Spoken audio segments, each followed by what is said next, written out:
Do solemnly swear that the testimony you're about to give before this court and jury to be the truth, the whole truth, and nothing but the truth, so help you God. Yes, sir. See right there, so make sure you speak directly into the microphone.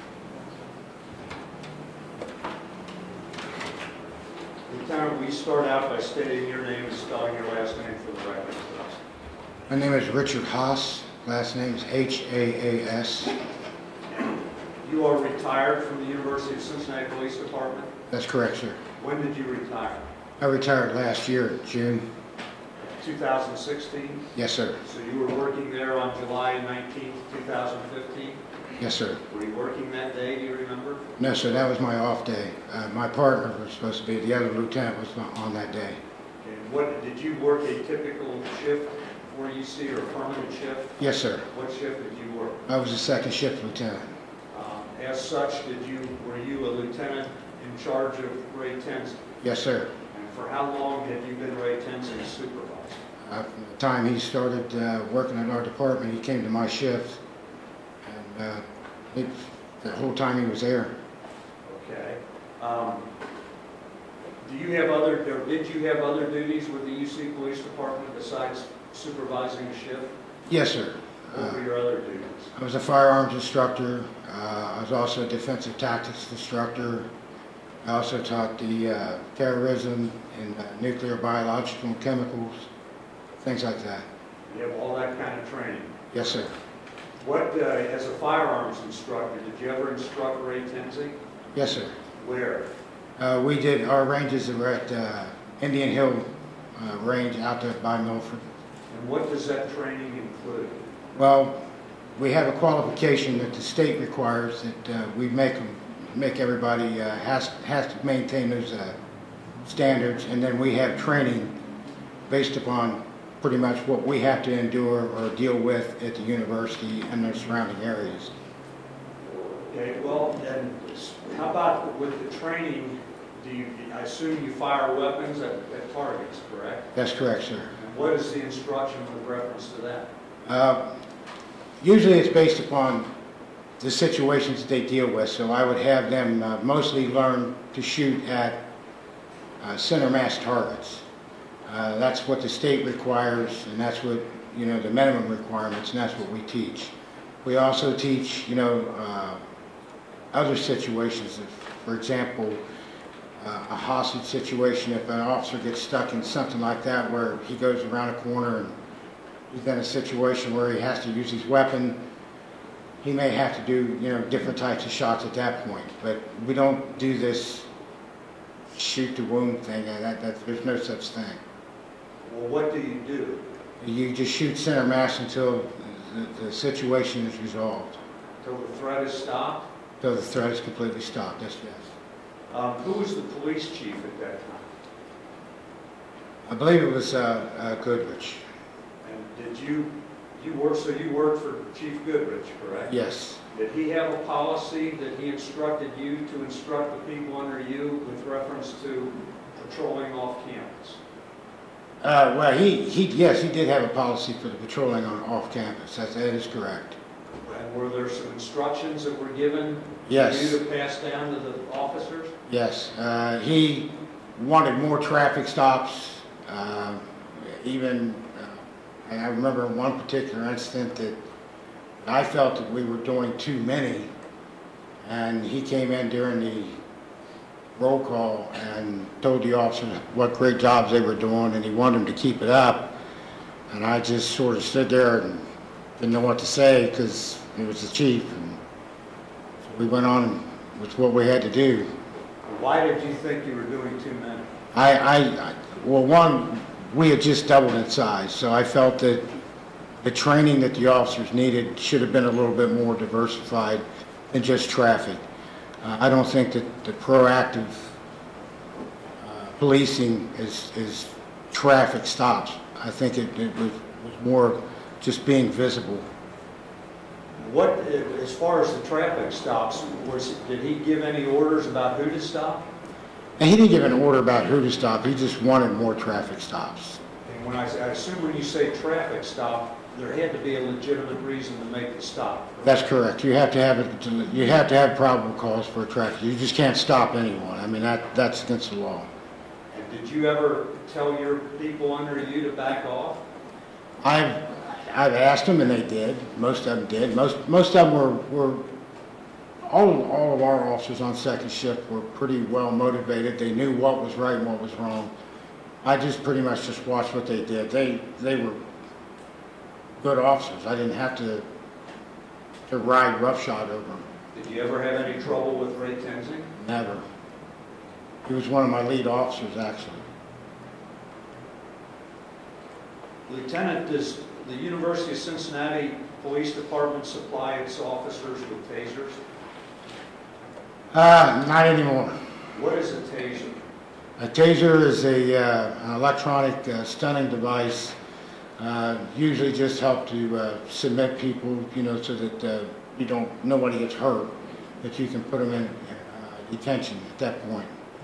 And do you know why UC officers are not equipped with tasers anymore? Objection.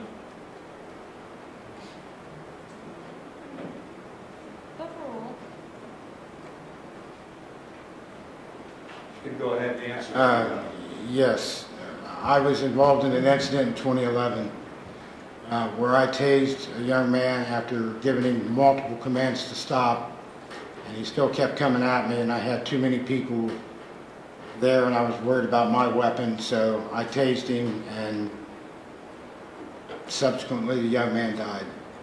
And as a result of that, UC police officers had tasers removed from their equipment, correct? That's correct, sir.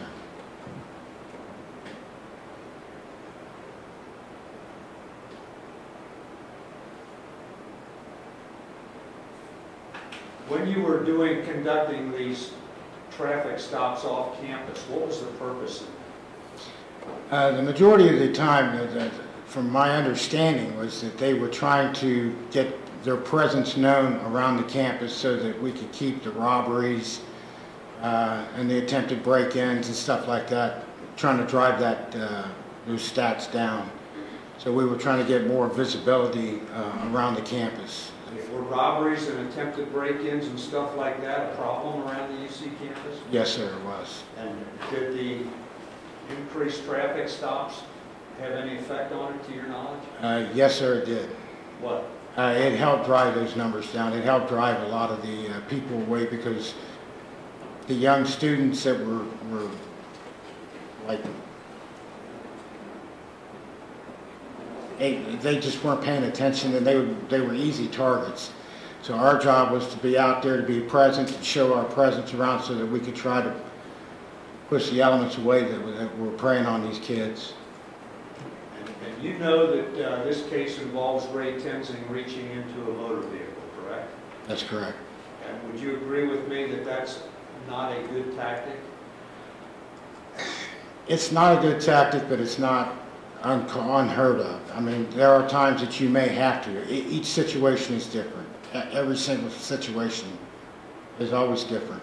Would it be your opinion that an officer who reaches into a motor vehicle forfeits his right to live or to be free from serious injury? I don't agree with that.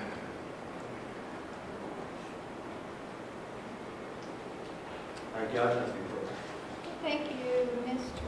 Houston and Cross. Hold on one second.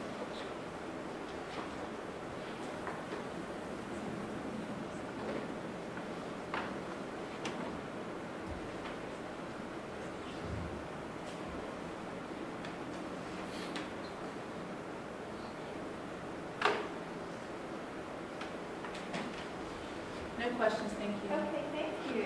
Lieutenant Haas, you may step down. Thank you for your help today. Okay.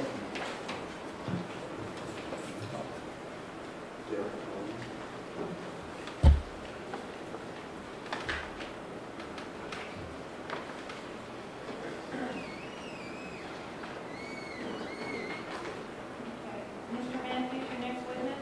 Derek Noland, Judge. Okay.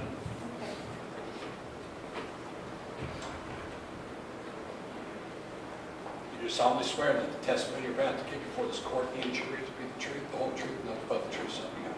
I do. See right there, so make sure you speak directly into the microphone.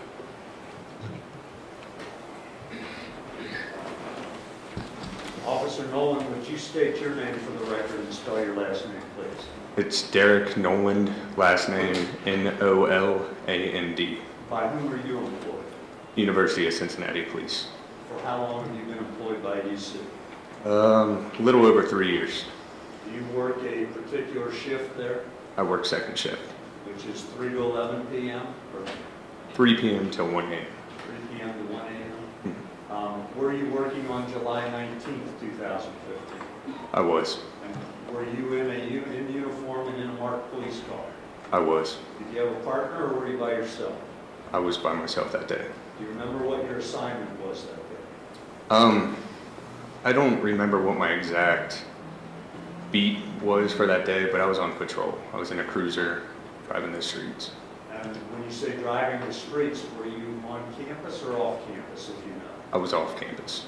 Do you know Ray Tenzing? I did. Is this Ray Tenzing seated at the defense table? Yes, it is. How do you know Ray? We got hired on together in April of 2014. That's when I first met Ray. Do you remember the date, July 19, 2015, the day that brings us all here today? I do. Did you have any contact? Well, first of all, you responded to Rice and Valencia after Ray was involved in an officer-involved shooting, correct? I did. Did you have any contact with Ray that day prior to responding to Rice and Valencia Street? Yes, I'm sure I had multiple prior contacts. I know that he backed me up on a traffic stop that day. I was on McMillan. He came to back me up that day. All the way from the beginning of the day, you know, you have briefing, go get in your cruiser, so I saw Ray that day. Did you make multiple traffic stops that day? I did. Why? We were, at that time, working for the University of Cincinnati. That's what we were pushed to do. You want to go out, you want to be visible, you want to make proactive traffic stops, and that's what we were doing. Okay. Why did you respond to Rice and Valencia Streets? At that time, I guess simultaneously, I had a traffic stop. I was facing south on Jefferson. Car ran a red light, kind of pulled itself over. I was sitting in the cruiser, and I hear Ray Tenzing say the vehicle was slow to stop. Law enforcement, that's kind of a red flag. You know, that's not typical. Car typically pulls over to the side of the road, and for him to say slow to stop, it's a red flag to me. So I didn't even make my initial approach to the vehicle that I had pulled over on the side of the road. And then I was paying attention. I didn't want to clog up the radio traffic. That time I heard shots fired, and that's when I proceeded. And how many officers were on the scene when you arrived? 3. Do you know who those were? It was Officer Kidd, Officer Lindenschmidt, Officer Tenzing. Were there any other UC police officers or Cincinnati police officers there? No, it was myself, and the cruiser behind me was Officer Van Pelt. What was the first thing you observed when you arrived? When I first arrived, all I really knew was shots fired. You know, that means I need to get there. Once I got there, I observed the vehicle down the street and the officers down the street. I then got back in my cruiser, proceeded down. I think I went to Valencia and made a traffic post there. I observed Ray and the other officers on the street. And did you have any conversation with Ray? I did, briefly. And what did you hear? I heard him say that he was dragged. Did you see him, did you notice any injuries on or about his person? He was shaking his arm, just kind of shaking and looking down at his arm. And he was faced away from me, and I noticed his uniform was untucked.